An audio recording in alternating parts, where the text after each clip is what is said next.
नमस्कार, कसे आहेत सगळे? मजेत ना? अभ्यास करताय ना? करायलाच पाहिजे, कारण पुन्हा एकदा एक नवीन टॉपिक घेऊन आलेलो आहे तुमच्यासाठी. बरेच मुलं मला विचारत होते, त्या टॉपिकचं नाव आहे that is general organic chemistry.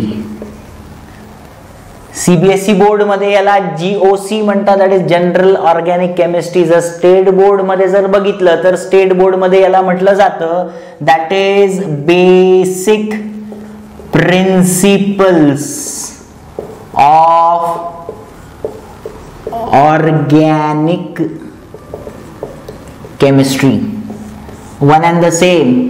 नाव जरी चेंज केले, बोर्ड जरी वेगळा असला तरी केमिस्ट्री काही चेंज होणार नाहीये. इथे जो कोणी स्टेट बोर्डचा असेल, सीबीएसईचा असेल, ICSEचा असेल, कोणत्याही बोर्डचा असेल, त्याच्यासाठी हे कॉमन टॉपिक असणार आहे, कारण केमिस्ट्री काही चेंज होत नाही, कॉन्सेप्ट तेच असणार आहे. व्हिडिओ सुरू करण्या अगोदर मी तुम्हाला सांगतो, हा व्हिडिओ खूप मोठा असणार आहे, त्यामुळे तुम्ही तुमचा एक पेन आणि नोटबुक सोबत ठेवायचा, कारण ऑर्गॅनिक केमिस्ट्री हा फक्त आणि फक्त प्रॅक्टिसचा पार्ट आहे. ओके, सो चालू करूया आपण जनरल ऑर्गॅनिक केमिस्ट्री. सुरुवातीला माझं नाव सांगतो, सुचंद्र माटे, आणि तुमचा channel that is persistent forum. आज आपण चालू करणार आहोत जनरल ऑर्गॅनिक केमिस्ट्री. आता सुरुवात मी कोणता पण टॉपिक एकदम बेसिक पासून चालू करतो, त्याच्यामुळे हा टॉपिक सुद्धा मी बेसिक पासून चालू करणार आहे. सगळ्यात पहिले मी तुम्हाला इंट्रोडक्शन देतो, that is what is organic chemistry. What is organic chemistry. तसं म्हणायला गेलं तर हा टॉपिक मी बायोमॉलिक्यूलचा जो फर्स्ट पार्ट आहे त्याच्यामध्ये पण तुम्हाला समजावून सांगितलेलं आहे, पण तरी सुद्धा मी थोडंफार हे रिव्हिजन घेणार आहे. What is organic chemistry? Branch of chemistry which deals with study of organic compounds. Which deals with the study of organic compounds. Organic chemistry केमिस्ट्रीची एक अशी ब्रांच आहे ज्याच्यामध्ये आपण ऑर्गॅनिक कंपाऊंडचा स्टडी करतो, त्याला आपण म्हणणार ऑर्गॅनिक केमिस्ट्री. मग ऑर्गॅनिक केमिस्ट्री आलं कुठून, किंवा ऑर्गॅनिक कंपाऊंड्स कुठून आले, तर त्याच्यासाठी 3 डेफिनेशन्स होत्या. 3 डेफिनेशन्स म्हणजे एकदम फटाफट सांगतो. पहिली डेफिनेशन होती, that was first definition was the compounds which are derived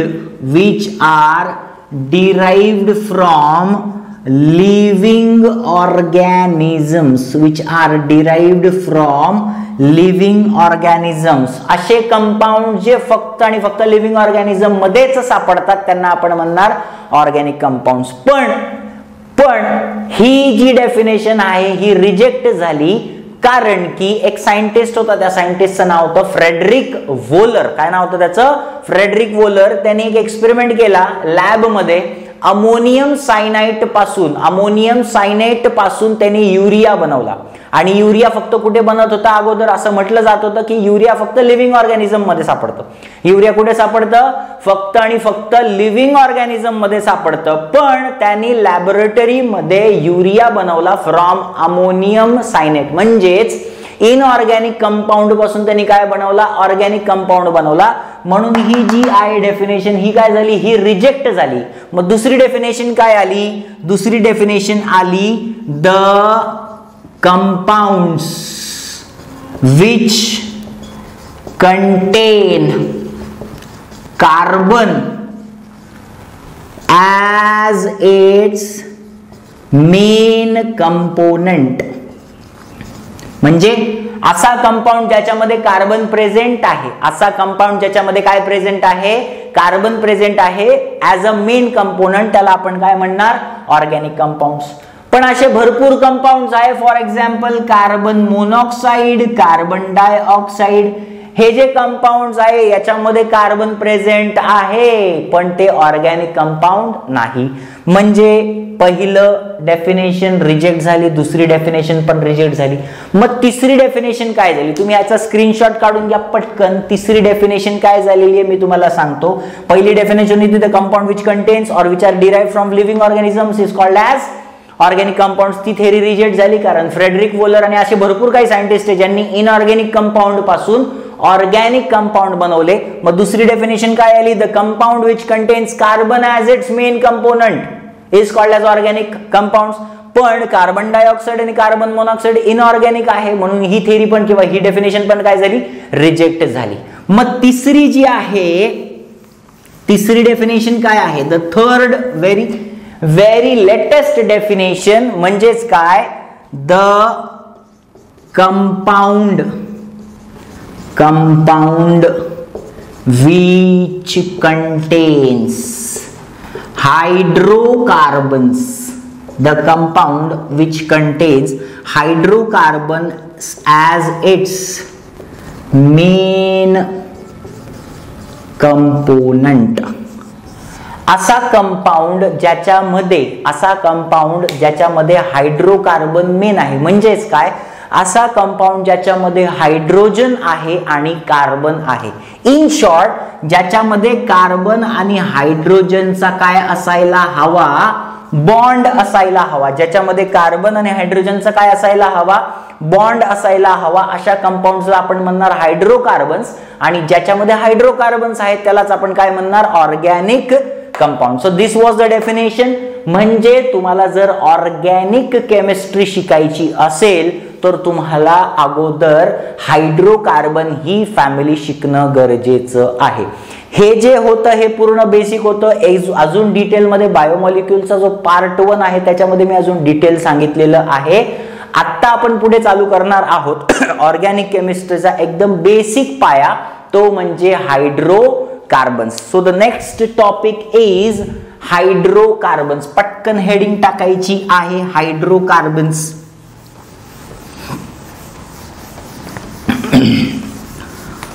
तुम्हाला जर ऑर्गॅनिक केमिस्ट्री व्यवस्थित शिकायचं असेल सो तुम्हाला तुमच्या सोबत बुक आणि पेन ठेवणं फार गरजेचं आहे. ठीक आहे. तर सगळ्यात पहिले आपण काय बघणार आहोत? That is hydrocarbons. काय बघणार आहोत? Hydrocarbons. Now what are hydrocarbons? The compound which contain hydrogen and carbon as its main component. असा कंपाऊंड ज्याच्यामध्ये हायड्रोजन असायलाच हवा आणि कार्बन असायला हवा, ज्याच्यामध्ये फक्त हायड्रोजन आहे आणि कार्बन आहे, त्याला आपण काय म्हणणार? हायड्रोकार्बन्स. त्याला आपण काय म्हणणार? हायड्रोकार्बन्स. मित्रांनो, हा जो टॉपिक आहे हा 10th स्टँडर्डला जो कोणी स्टुडंट असेल for carbon compounds, 10th standard मध्ये पण तुम्हाला जे कोणी 10th स्टँडर्डचे वॉच करत असतील त्यांच्यासाठी पण हा टॉपिक आहे. जे 11thला आहे त्यांच्यासाठी पण टॉपिक आहे. 12th स्टँडर्डला ज्यांचं GOC झालेलं नाहीये त्यांना जमत नाही, कारण बरेच जण म्हणतात की ऑर्गॅनिक केमिस्ट्रीमध्ये हा टॉपिक सगळ्यात टफ आहे. मी म्हणेल केमिस्ट्रीमध्ये जर कोणता टॉपिक सोपा असेल तर तो फक्त ऑर्गॅनिक केमिस्ट्री आहे. फक्त त्याचे बेसिक्स क्लिअर असायला हवे. ज्याचे बेसिक्स क्लिअर असेल त्याला ऑर्गॅनिक केमिस्ट्री जमणार. ओके. आता हायड्रोकार्बन जो आहे, हायड्रोकार्बन मध्ये काय काय प्रेझेंट असतं? हायड्रोकार्बन मध्ये प्रेझेंट असतं हायड्रोजन आणि काय प्रेझेंट असतो? कार्बन. लक्षात घ्या हायड्रोजन पिरियॉडिक टेबल मधला सगळ्यात पहिला एलिमेंट आहे आणि कार्बन हा पिरियॉडिक टेबल मधला 6th एलिमेंट आहे. यांची जी अरेंजमेंट आहे it is based on atomic number. मग आपल्याला बेसिक गोष्टी माहिती पाहिजेत. हायड्रोजनचा सिम्बॉल आहे H, कार्बनचा सिम्बॉल आहे 6, हायड्रोजनचा ॲटॉमिक नंबर आहे 1 आणि कार्बनचा ॲटॉमिक नंबर आहे 6. एकदम बेसिक पासून जातोय मी. तुम्हाला कुठेही अडचण आली नाही पाहिजे त्यासाठी. ॲटॉमिक नंबर हायड्रोजनचा 1 आहे, ॲटॉमिक नंबर 6 आहे. ॲटॉमिक मास नंबर जो आहे याचा तो सुद्धा 1 आहे आणि याचा ॲटॉमिक मास नंबर आहे तो 12 आहे. आता ॲटॉमिक नंबर आणि ॲटॉमिक मास नंबर कशावरनं डिराइव्ड होतो किंवा कशावरनं डिफाइन करतात?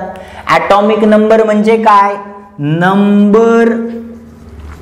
Number of positive charge present on an item.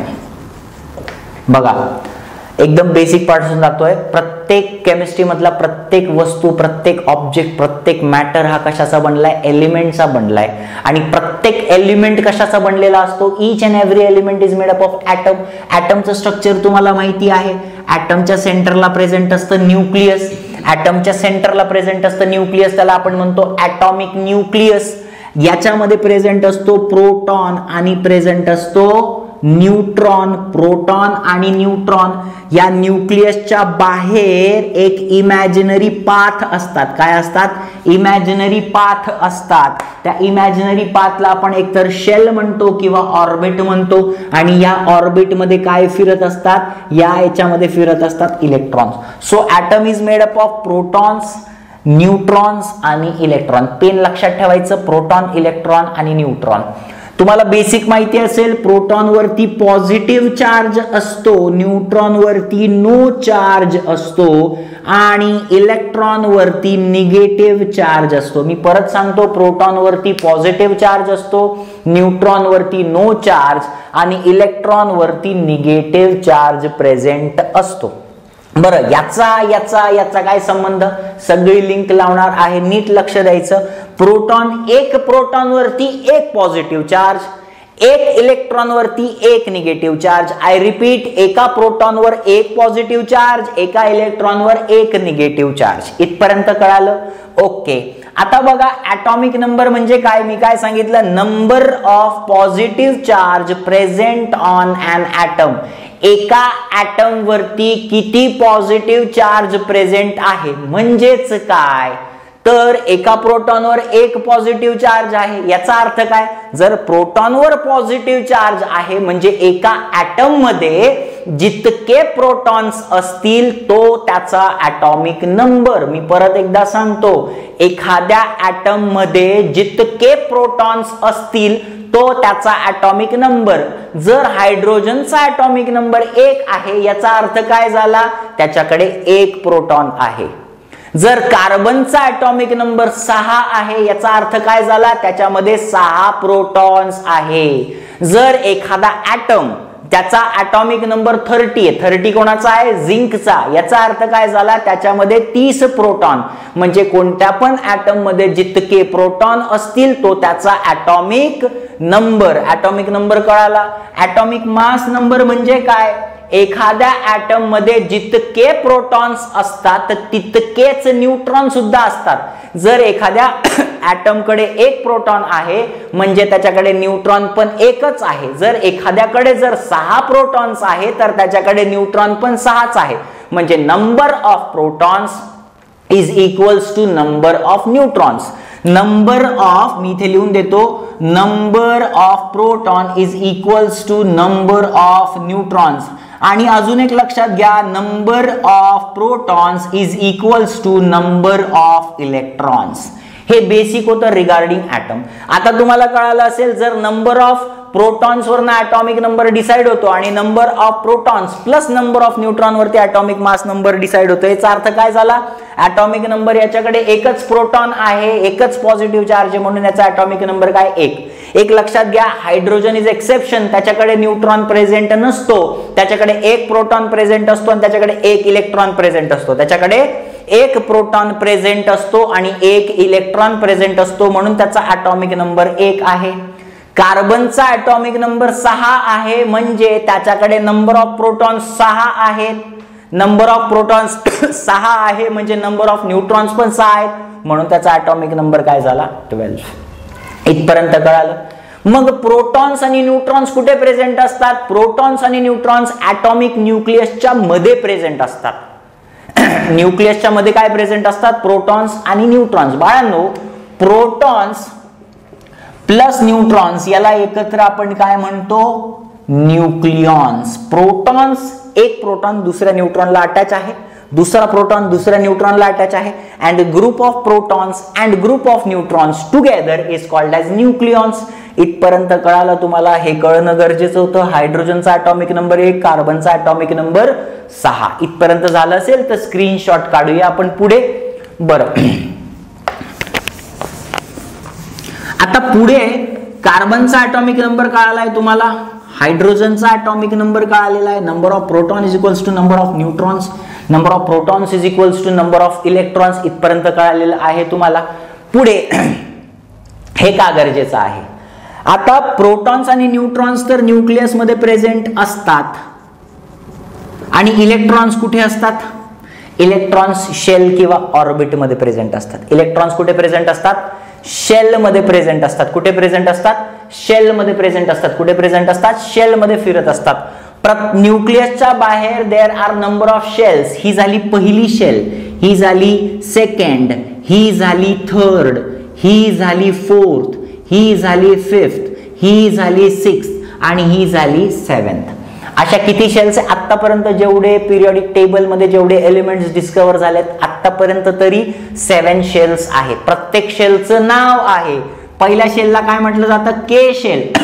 Second shell is called as L shell, third shell is called as M shell, fourth shell is called as N shell, fifth shell is called as O, P आणि Q. पहिली shell आहे K, K shell म्हणणार, L shell, M shell, N shell, O shell, P shell, Q shell.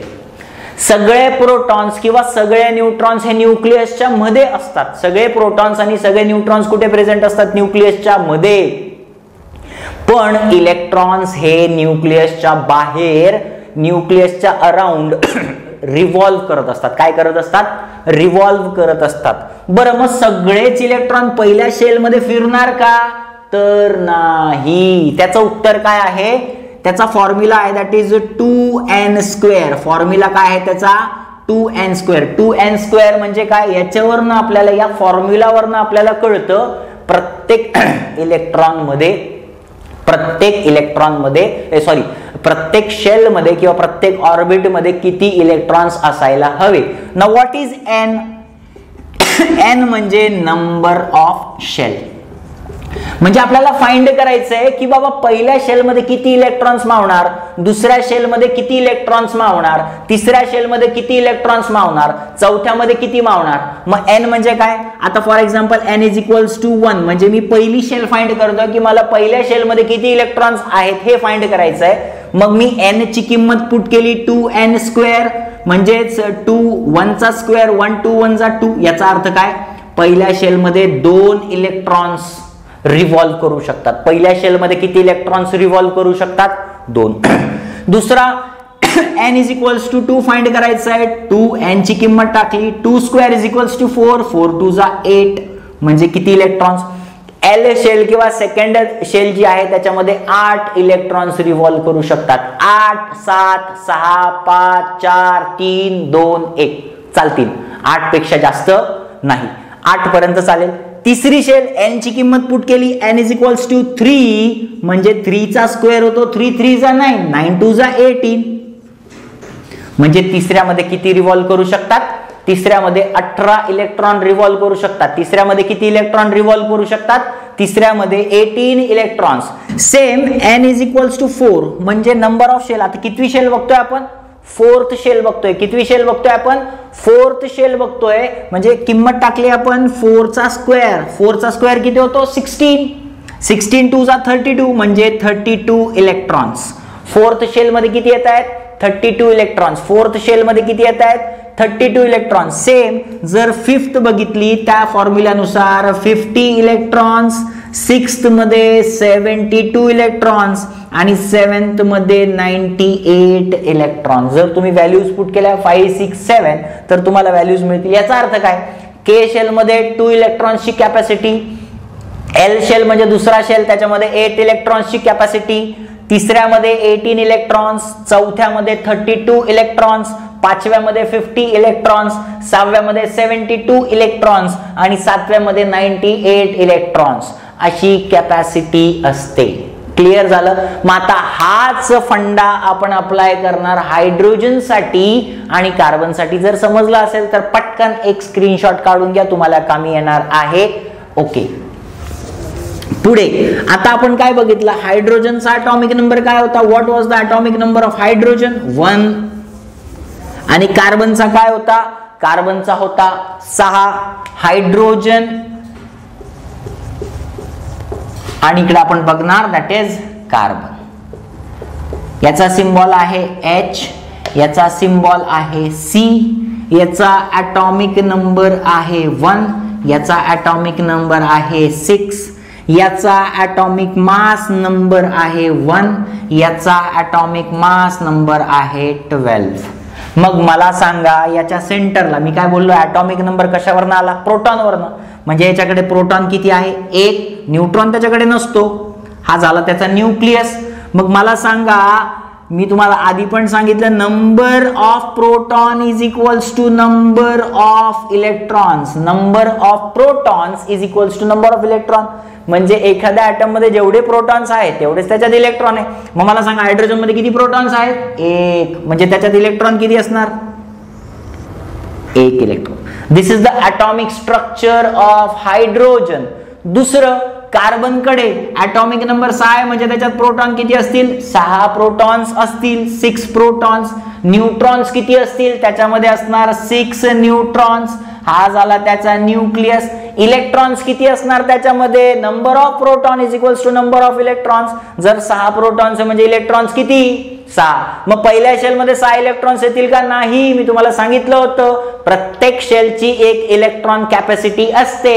मग पहिल्या shell मध्ये 6 electrons पैकी किती capacity आहे त्याची, 2.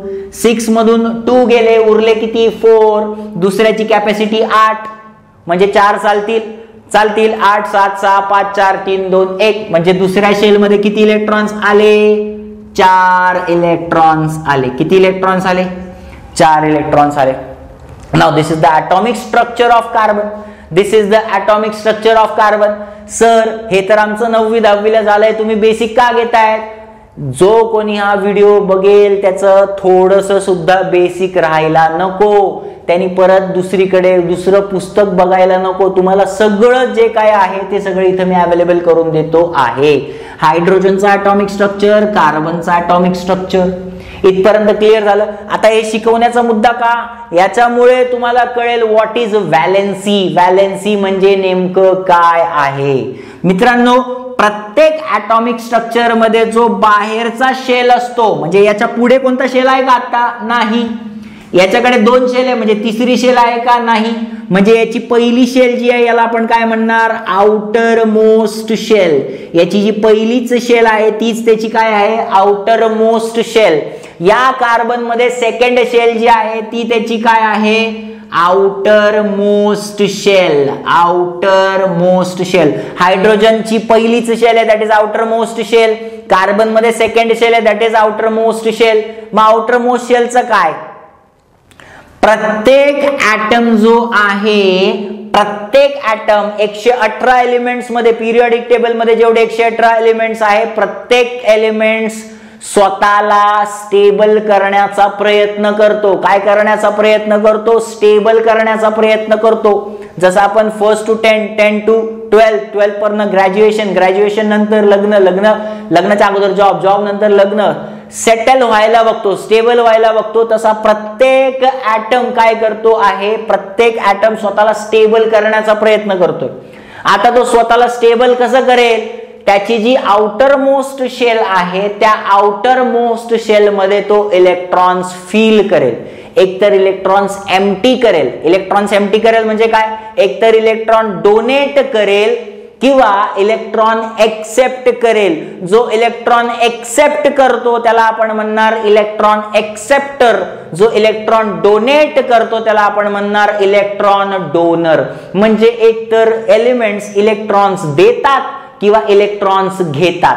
आणि असं करत असताना त्यांची जी आउटर मोस्ट शेल आहे ती आउटर मोस्ट शेल ती काय करतात, स्टेबल करतात. काय करतात, स्टेबल करतात. काय करतात, स्टेबल करतात. मग मला सांगा या हायड्रोजनकडे एक इलेक्ट्रॉन आहे आणि पहिल्या शेलची कॅपॅसिटी किती असते, 2 इलेक्ट्रॉन्सची. म्हणजे याला किती इलेक्ट्रॉन्स लागतायत, याला किती इलेक्ट्रॉन्स लागतायत, याला 1 इलेक्ट्रॉन अजून लागतोय. म्हणजे जेणेकरून हा काय होणार, स्टेबल होणार. मग हा 1 इलेक्ट्रॉन देईल का 1 इलेक्ट्रॉन घेईल, हा दोघंही करू शकतो. हा 1 इलेक्ट्रॉन घेऊ पण शकतो म्हणजे इलेक्ट्रॉन एक्सेप्ट पण करू शकतो किंवा इलेक्ट्रॉन देऊ शकतो म्हणजे इलेक्ट्रॉन हा डोनेट पण करू शकतो. डिपेंड करतं हा कोणासोबत रिॲक्शन करतो आहे. नीट लक्ष द्या. डिपेंड करतं हा कोणासोबत ट्रीट होतो आहे किंवा रिॲक्ट होतोय. जर हायड्रोजन नॉन मेटल्स सोबत, पिरियडिक टेबल मध्ये नॉन मेटलचा पार्ट आहे, जर हायड्रोजन नॉन मेटल सोबत रिॲक्ट करतो आहे तर तो इलेक्ट्रॉन देणार, कारण नॉन मेटल्स इलेक्ट्रॉन घेतात. एक्झाम्पल देतो, क्लोरीन. एक्झाम्पल देतो तुम्हाला क्लोरीन. क्लोरीनचा अटॉमिक नंबर आहे 17. म्हणजे त्याच्याकडे किती इलेक्ट्रॉन्स आहे, 17. पहिल्या याच्यामध्ये 2, 8 आणि 7. आउटर मोस्ट शेल मध्ये 7 इलेक्ट्रॉन आहे म्हणजे ऑक्टेट कंप्लीट करण्यासाठी 8 इलेक्ट्रॉन लागतायत.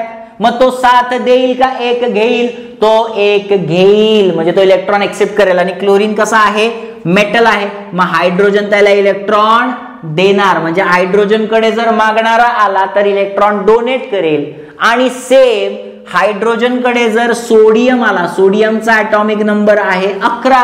त्याचा ॲटॉमिक इलेक्ट्रॉनिक कॉन्फिगरेशन आहे पहिल्या याच्यात 2, दुसऱ्या याच्यात 8, तिसऱ्या याच्यात 1. म्हणजे तो 1, त्याला 8 लागतायत. मग तो 7 घेईल का 1 देईल. त्याला 7 घेणं सोपं का 1 देणं सोपं, त्याला 1 देणं सोपं आहे. मग अशा कंडिशन मध्ये हायड्रोजनला 1 लागतोय. मग हायड्रोजन याच्याकडनं 1 इलेक्ट्रॉन घेईल आणि तो काय बनेल, सोडियम हायड्राइड. काय बनवेल, सोडियम हायड्राइड. सो बाळांनो, एकतर हायड्रोजन देऊ शकतो किंवा घेऊ शकतो. आता त्यांनी दिलं किंवा घेतलं म्हणजे त्यांनी काय केलं, स्वतःला स्टेबल केलं. मग एखादा ॲटम जेव्हा इलेक्ट्रॉन घेतो किंवा इलेक्ट्रॉन देतो त्यालाच आपण म्हणतो व्हॅलेन्सी. काय म्हणतो आपण त्याला, व्हॅलेन्सी. कोणता पण एलिमेंट एकतर इलेक्ट्रॉन डोनेट करणार किंवा एक्सेप्ट करणार त्याला आपण म्हणणार व्हॅलेन्सी. पण ही व्हॅलेन्सी कशी दाखवायची, नंबरनी. जर तो 1 इलेक्ट्रॉन देतो किंवा घेतो, किती घेतोय 1, म्हणजे त्याची व्हॅलेन्सी झाली 1. जर एखादा ॲटम 2 देतोय किंवा 2 घेतोय तर त्याची व्हॅलेन्सी झाली 2.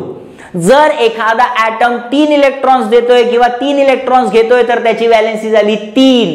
एखादा एलिमेंट जर 4 इलेक्ट्रॉन्स देतोय किंवा 4 इलेक्ट्रॉन घेतोय त्याची व्हॅलेन्सी झाली 4.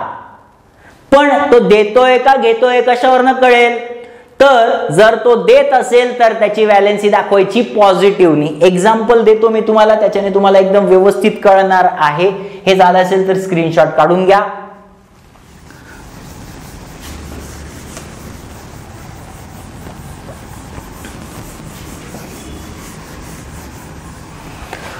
सी नाव मी एक एक्झाम्पल देतो. हायड्रोजनकडे 1 प्रोटॉन म्हणजे त्याच्याकडे 1 पॉझिटिव्ह चार्ज आहे. त्याच्याकडे 1 इलेक्ट्रॉन आहे म्हणजे त्याच्याकडे 1 निगेटिव्ह चार्ज आहे. आता 1 पॉझिटिव्ह चार्ज आणि 1 निगेटिव्ह चार्ज म्हणजे हा न्यूट्रल झाला. So atom is electrically neutral. आता 2 कंडिशन, त्याच्याकडे आला सोडियम, सोडियमचा ॲटॉमिक नंबर, त्याच्याकडे आला सोडियम, दिस इज हायड्रोजन. त्याच्याकडे आला सोडियम, सोडियमचा ॲटॉमिक नंबर आहे 11, हायड्रोजनचा ॲटॉमिक नंबर आहे 1. मग याचं कॉन्फिगरेशन काय येतं, याच्याकडे 11 प्रोटॉन्स आणि 11 न्यूट्रॉन्स आहेत. हा त्याचा झाला न्यूक्लियस. त्याच्या पहिल्या शेलमध्ये किती इलेक्ट्रॉन्स आहेत, 1 आणि 2 इलेक्ट्रॉन. दुसऱ्या शेलमध्ये किती इलेक्ट्रॉन्स आहे, 1, 2, 3, 4, 5, 6, 7, 8, 10 इलेक्ट्रॉन झाले. शेवटच्या याच्यामध्ये किती आहेत, शेवटच्या याच्यामध्ये 1 इलेक्ट्रॉन आहे. पहिल्या शेलमध्ये 2 इलेक्ट्रॉन्स, दुसऱ्यामध्ये 8 इलेक्ट्रॉन्स, तिसऱ्यामध्ये 1 इलेक्ट्रॉन. सोडियमचा ॲटॉमिक नंबर 11 आहे म्हणजे प्रोटॉन 11 आहेत आणि number of protons is equals to number of electrons. 11 proton आहे म्हणून इलेक्ट्रॉन पण किती आहेत, 11 आहेत. दुसरी कंडिशन आपण घेऊया, दॅट इज क्लोरीन. क्लोरीनचा ॲटॉमिक नंबर काय आहे 17, म्हणजे त्याच्याकडे प्रोटॉन्स किती आहेत 17 प्रोटॉन्स आणि 17 न्यूट्रॉन्स. हा झाला त्याचा न्यूक्लियस. पहिल्या याच्यामध्ये 2 इलेक्ट्रॉन्स, दुसऱ्या याच्यामध्ये 8 इलेक्ट्रॉन्स, 1 2 3 4 5 6 7 8 आणि तिसऱ्या याच्यामध्ये 7 इलेक्ट्रॉन्स, 1 2 3 4 5 6 आणि 7. म्हणजे याचं कॉन्फिगरेशन काय झालं 2,8,7. याचं कॉन्फिगरेशन झालं 2,8,1. नीट लक्ष द्या. आता हायड्रोजनला वाटलं की सोडियम सोबत रिॲक्ट करायचं आहे, तर हायड्रोजन काय म्हणतो, मी तुला माझा 1 इलेक्ट्रॉन देतो. पण हायड्रोजननी जर त्याचा 1 इलेक्ट्रॉन त्याला दिलं तर याची व्हॅलेन्सी काय होऊन जाईल 2,8,2. पण तरी सुद्धा त्याची 8 कंप्लीट होते का कॅपॅसिटी नाही. सोडियम म्हणतो राहू दे बाबा, तू मला देऊ नको, त्यापेक्षा मी काय करतो, माझा हा इलेक्ट्रॉन तुला देऊन टाकतो. म्हणजे याने त्याचा इलेक्ट्रॉन काय केला, देऊन टाकला. मला सांगा आता त्याची शेल काय झाली 2,8 झाली. कळतंय का नाही कळते, 2,8 झाली म्हणजे तो काय झाला स्टेबल झाला. म्हणजे सोडियमने याला इलेक्ट्रॉन दिला त्याच्यामुळे हा पण स्टेबल झाला आणि हा पण स्टेबल झाला. मग 2 इलेक्ट्रॉन जेव्हा एकमेकांमध्ये शेअरिंग करतात, शेअरिंग ऑफ इलेक्ट्रॉन, त्यांच्यामध्ये काय फॉर्म झाला, एक बॉन्ड फॉर्म झाला. काय फॉर्म झाला, बॉन्ड फॉर्म झाला. क्लिअर झाला इथपर्यंत. दुसरी कंडिशन, आता हायड्रोजनचा 1 आहे, याचा 1 आहे, क्लोरीनकडे 7 आहे, मग तो 7 देईल का 1 घेईल, त्याला 1च लागतोय. मग हायड्रोजन काय करतोय, त्याला देतोय. हायड्रोजनने त्याला दिलं, त्याच्याकडे इलेक्ट्रॉन्स झाले आणि तो स्टेबल झाला आणि त्यांनी काय बनवलं Na-Cl, that is sodium chloride. इथपर्यंत कळालं. आता झालं काय, ज्या वेळेस याच्याकडे 1 इलेक्ट्रॉन होता, म्हणजे याच्याकडे 1 पॉझिटिव्ह चार्ज होता आणि 1 निगेटिव्ह चार्ज होता. 1 पॉझिटिव्ह चार्ज होता आणि 1 निगेटिव्ह चार्ज होता. तो न्यूट्रल झाला, इलेक्ट्रिकली न्यूट्रल झाला. पण दुसऱ्या कंडिशन मध्ये त्यांनी क्लोरीनला त्याचा इलेक्ट्रॉन देऊन टाकला, म्हणजे आता त्याच्याकडे निगेटिव्ह चार्ज आहे का, त्याच्याकडे निगेटिव्ह चार्ज नाहीये. त्याच्याकडे फक्त कोणता चार्ज आहे, पॉझिटिव्ह चार्ज.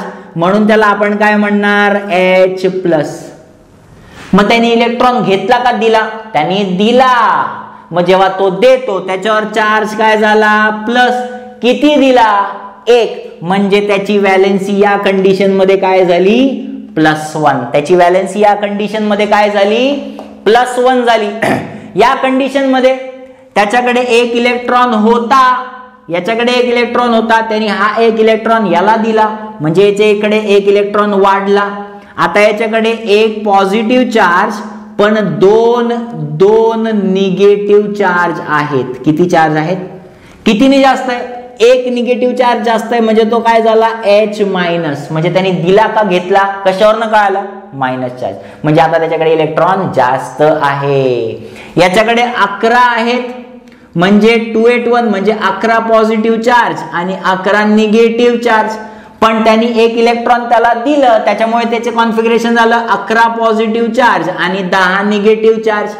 म्हणजे 10-10 बॅलन्स करतायत, पण 1 एक्स्ट्रा पॉझिटिव्ह चार्ज आहे, म्हणजे तो काय झाला Na+. म्हणजे त्यांनी दिलं का घेतलं, तर त्यांनी दिला. म्हणजे या कंडिशन मध्ये सोडियमची व्हॅलेन्सी काय झाली 1. इथपर्यंत कळालं तुम्हाला व्हॅलेन्सी म्हणजे काय. एखादा ऍटम इलेक्ट्रॉन देतो तर पॉझिटिव्ह साइन, म्हणजे तो देतो आहे स्टेबल होण्यासाठी. आता यांनी बाहेरच्या आउटर मोस्ट शेल मधला इलेक्ट्रॉन दिला, म्हणजे आता दिल्यानंतर याच्यामध्ये काहीच नाही, म्हणजे त्याची आउटर मोस्ट शेल ही झाली. मग त्याची आउटर मोस्ट शेल स्टेबल झाली की नाही झाली, म्हणजे प्रत्येक ऍटम स्वतःला स्टेबल करण्याचा प्रयत्न करतो. एक तर तो देतो किंवा घेतो. देत असेल तर प्लस, घेत असेल तर मायनस. किती देतो +1, +2, +3, +4. दिस was the concept of valency. खूप बेसिक पासून जातो आहे. ईच अँड एव्हरीथिंग तुम्ही नोट करून घ्या. काही गोष्टी मी बोलतोय मी लिहित नाहीये, ज्या गोष्टी बोलतोय ते पण तुम्ही लिहू शकता आहेत. पुढे जाऊया आपण. झालं असेल तर स्क्रीनशॉट काढून घ्या. पुढे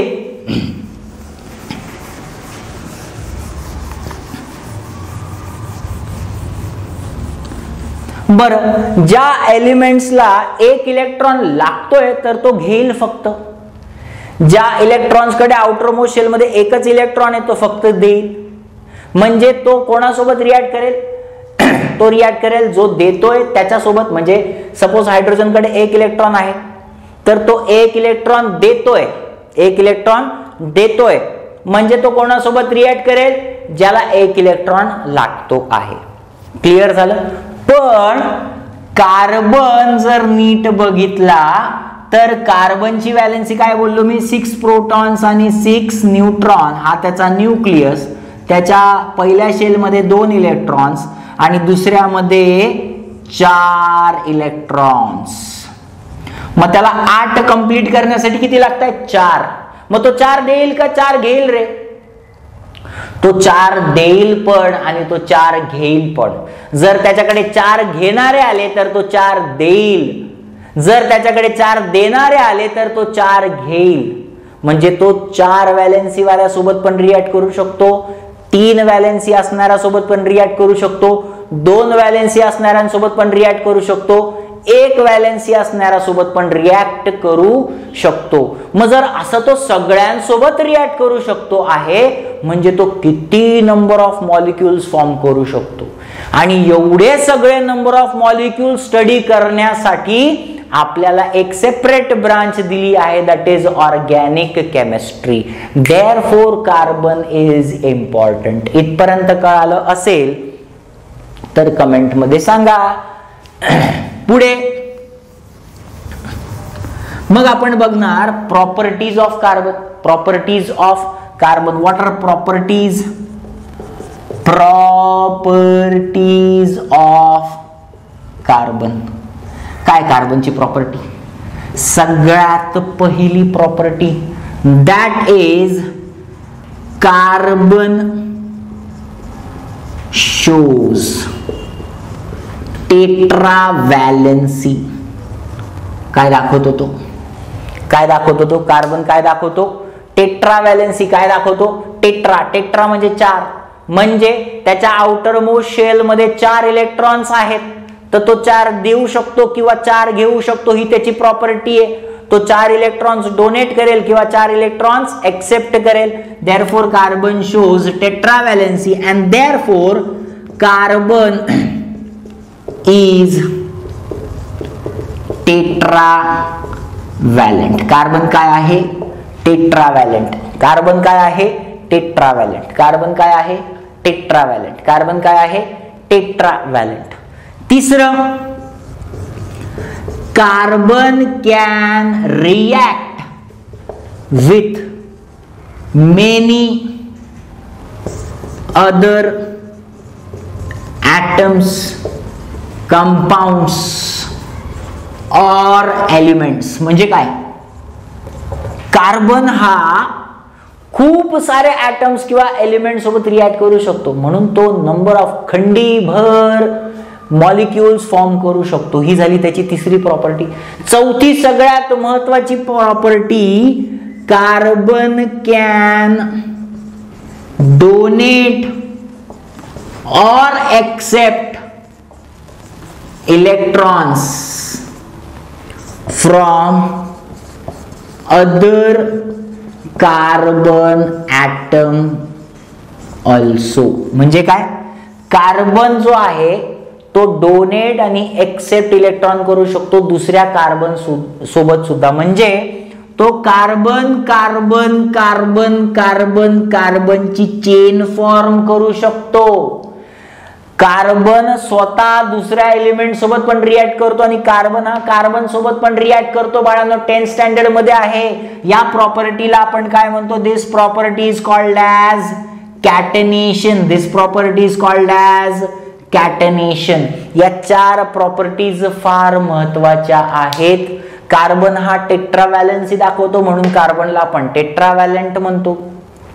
Carbon can react with many other atoms, compounds or elements. Carbon can donate or accept electrons from other carbon atom also.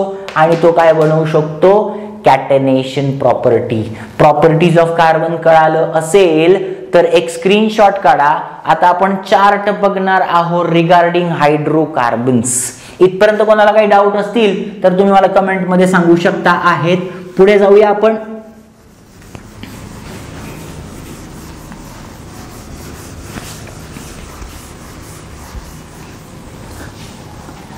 Chart बघणार आपण हायड्रोकार्बनचा, बिकॉज हायड्रोकार्बन ही खूप मोठी फॅमिली आहे.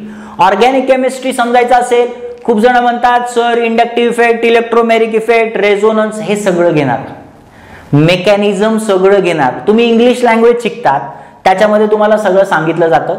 नाऊन, प्रोनाऊन, ऍडजेक्टिव्ह, ऍडवर्ब्स या सगळ्या गोष्टी नंतर. पण जर केमिस्ट्रीमध्ये तुम्हाला इंग्लिशमध्ये जर तुम्हाला अल्फाबेट्स, वर्ड्स, स्टेटमेंटच फॉर्म करता येत नसेल तर तुम्हाला ग्रामर जमणार आहे का? नाही. तसंच या रिॲक्शनचे मेकॅनिझम्स, त्याच्या मागच्या प्रॉपर्टीज, इलेक्ट्रॉन इफेक्ट हे सगळं होणार आहे पुढे. पण अगोदर तुमचं बेसिक क्लिअर होणं फार गरजेचं आहे. क्लिअर झालं? सो हेडिंग लावूया आपण हायड्रोकार्बन्स. हायड्रोकार्बन्स, हायड्रोकार्बन्स कशाने दाखवायचं त्याला? कार्बन आणि हायड्रोजन, दॅट इज हायड्रोकार्बन्स. असा कंपाऊंड ज्याच्यामध्ये काय असतं? हायड्रोजन आणि कार्बन. आता hydrocarbon is divided into two parts. Hydrocarbons is divided into, sorry not two parts, three parts. Hydrocarbon is divided into three parts. Hydrocarbon is divided into three parts. पहिल्याचं नाव आहे असायक्लिक. असायक्लिक पहिल्याचं नाव आहे असायक्लिक. दुसऱ्याचं नाव आहे सायक्लिक आणि तिसऱ्याचं नाव आहे ॲरोमॅटिक. ऍक्च्युली बघायला गेलं तर दोनच घेऊया आपण, सिंपल करूया थोडं. असायक्लिक आणि सायक्लिक. सगळे गाणे वाजतील, फॉरवर्ड करू नका, प्ले बटन चालू ठेवा, सगळे गाणे वाजवू आपण. Hydrocarbon is divided into two parts. One is called as acyclic and the second one is called as cyclic. One is called as acyclic and the second one is called as cyclic. पहिलं असायक्लिक म्हणजे काय? असा hydrocarbon जो कार्बनची chain बनवतो पण ती cycle मध्ये नाही बनवत. असा कंपाऊंड जो कार्बनची चेन तर बनवतो पण सायकल मध्ये बनवत नाही. सांगतो, असायक्लिकचं दुसरं नाव आहे aliphatic hydrocarbons. It is called as aliphatic hydrocarbons. It is called as aliphatic hydrocarbons. आणि याला आपण म्हणणार, these are called as cyclic hydrocarbons. These are called as cyclic hydrocarbons. सगळं सांगतो. असायक्लिक कसं लक्षात ठेवायचं? Carbon carbon carbon carbon. कार्बनची चेन बनली, कार्बनची चेन बनली. मग लक्षात कसं ठेवायचं? ज्या कंपाऊंड मध्ये हा कार्बन परत कुठेतरी कनेक्टेड आहे का? नाही. हा कार्बन कुठेतरी कनेक्टेड आहे का? नाही. मग या कार्बनला काय म्हणणार? These are called as terminal carbon. कोपऱ्यातले कार्बन याला काय म्हणणार? These carbon are called as terminal carbon. These carbons are called as terminal carbon. बरं, हे दोन कार्बन एकमेकांना अटॅच आहे का? नाही. म्हणजे ज्या चेनला एंड आहे, सायकल बनवत नाहीये, त्याला आपण म्हणणार असायक्लिक हायड्रोकार्बन्स किंवा त्याला आपण म्हणणार ॲलिफॅटिक हायड्रोकार्बन्स. क्लिअर झालं? मग ॲलिफॅटिक मध्ये टर्मिनल कार्बन प्रेझेंट असतात. ॲलिफॅटिक किंवा असायक्लिक हायड्रोकार्बन मध्ये टर्मिनल कार्बन प्रेझेंट असतात आणि मधले जे कार्बन असतात त्यांना आपण म्हणायचं नॉन टर्मिनल कार्बन. काय म्हणायचं त्याला? Non terminal carbon. काय म्हणायचं त्याला? Non terminal carbon. कोपऱ्यातल्या त्याला म्हणायचं टर्मिनल कार्बन आणि मधले जे कार्बन आहे त्याला म्हणायचं नॉन टर्मिनल कार्बन. इथपर्यंत क्लिअर झालं? सायक्लिक हायड्रोकार्बन म्हणजे काय? ज्याच्यामध्ये there is no terminal carbon. त्यांच्यामध्ये टर्मिनल कार्बन प्रेझेंट नाहीये. ज्यांच्यामध्ये टर्मिनल कार्बन प्रेझेंट नाहीये, म्हणजे त्यांच्यात फक्त नॉन टर्मिनल कार्बन प्रेझेंट आहेत. काय प्रेझेंट आहे त्यांच्यामध्ये? नॉन टर्मिनल कार्बन प्रेझेंट आहे. There is no terminal carbon. मग मला सांगा, सायकल बनवण्यासाठी एक कार्बन चालेल? नो. दोन कार्बन चालतील का? नाही, कारण त्याच्यात डबल बॉन्ड फॉर्म होऊन जाईल. Minimum there is a 3 carbon containing compound. Minimum 3 carbon containing compound. Minimum 3 carbon containing compound. 3, कमीत कमी 3, 4, 5, 6, 7, 8 किती पण चालतील, पण मिनिमम किती पाहिजे? 3 कार्बन पाहिजे, तरच ते काय बनवू शकतील? सायकल. कशी? 1, 2, 3. किती बनले? 3. सायकल फॉर्म झाली. सो ज्याच्यामध्ये सायकल फॉर्म होते त्याला म्हणणार सायक्लिक हायड्रोकार्बन. ज्याच्यामध्ये स्ट्रेट चेन फॉर्म होते त्याला म्हणणार असायक्लिक किंवा ॲलिफॅटिक हायड्रोकार्बन. इथपर्यंत कळालं असेल तर एक स्क्रीनशॉट काढा. आता पुढे आपण जाणार अजून डिटेलमध्ये ॲलिफॅटिक आणि सायक्लिक हायड्रोकार्बन्स. ॲलिफॅटिक आणि सायक्लिक हायड्रोकार्बन. सायक्लिकला आपण नाव काय दिलंय? Cyclic hydrocarbons. ॲलिफॅटिक मध्ये स्ट्रेट चेन फॉर्म करणारे त्याच्यामध्ये परत 2 पार्ट आले. किती पार्ट आले त्याच्यामध्ये? 2 पार्ट आले. पहिला पार्ट आला saturated aliphatic hydrocarbon. Saturated aliphatic hydrocarbon. दुसरा आला अनसॅच्युरेटेड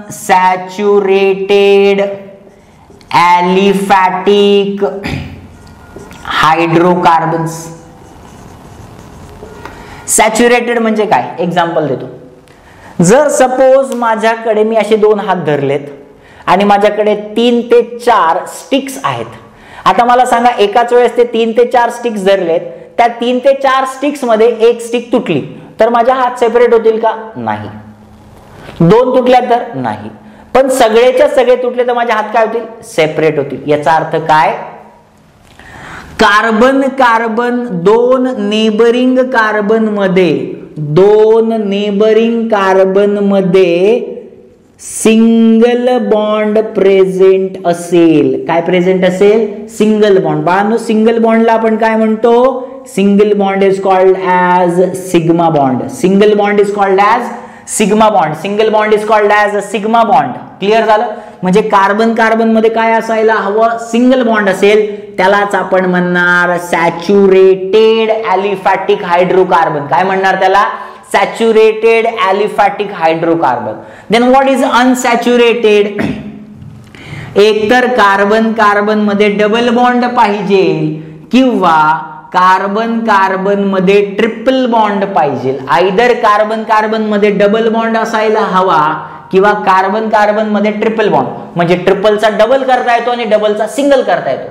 पण सिंगल तुटला तर तो कंपाऊंड राहील का? नाही. म्हणजे तो झाला saturated. Carbon single bond saturated. Carbon double bond और carbon triple bond is called as unsaturated. मग बाळांनो, सॅच्युरेटेडचं एक्झाम्पल एकच, दॅट इज अल्केन्स. डबल बॉन्डचं एक्झाम्पल आहे, दॅट इज अल्केन्स. आणि ट्रिपल बॉन्डचं एक्झाम्पल आहे अल्काइन्स.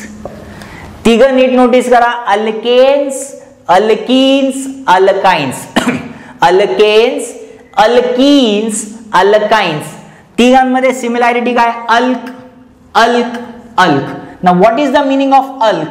अल्क म्हणजे अर्थ क्रस्ट.